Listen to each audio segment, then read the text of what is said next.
Hi folks, it's Chris in Arena Recording Studio with another quick thing for you to think about when it comes to guitar playing. Now I see this constantly every week with the students that come into the studio. There's always somebody that I have to kind of send away and they have to deal with this, and then they come back the following week and they go, hallelujah, you've saved my bacon, Chris. I'm suddenly starting to see some rewards for all the effort that goes in.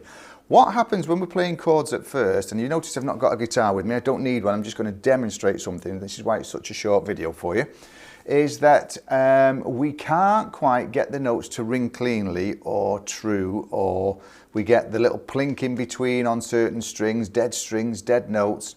Now this can be a really simple fix, this. So if we imagine that this is a person's finger, and the yellow pick on my finger is actually their fingernail. If you have got a yellow nail like that, then you need to probably go to the doctors because there's something not quite right. But imagine that this finger and this is the nail of my finger. My fingernail, okay?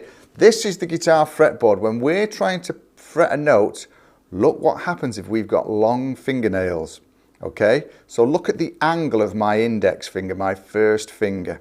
See how this is really quite flat. This is going to catch any strings that are below here. This is a very common thing that I see. But watch what happens if we trim the nails back, and then we've now got all that extra movement, that creative space here that we've got to actually not catch the strings. So this is a really simple fix a lot of the time when you're starting to play the guitar in your early days.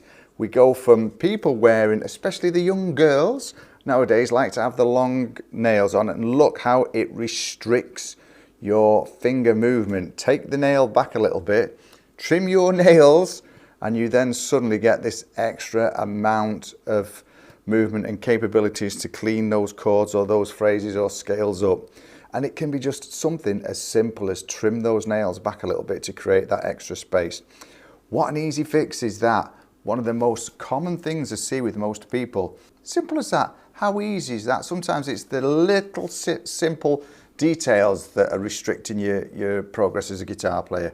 So try that, check those fingernails out. If they are too long, you can have them long on the picking hand, because again, if you're going to get into finger picking, sometimes having a little bit of length on your nails is a good thing. But on your fretting hands, you've got to keep them reasonably short, I think, to create that opportunity to let those notes and those chords ring true without catching anything else. Okay, so as always, hopefully that's another little useful tip for you. Try it out, check those things and see what goes on. So for me, Chris, thanks for watching this little short video. It might be something that can be a bit of a game changer for you, so let me know in the comments if it does improve things for you. And I do always respond to every single comment personally. So like I always like to say to everybody before I go, stay safe, stay well, and keep on rocking in the free world.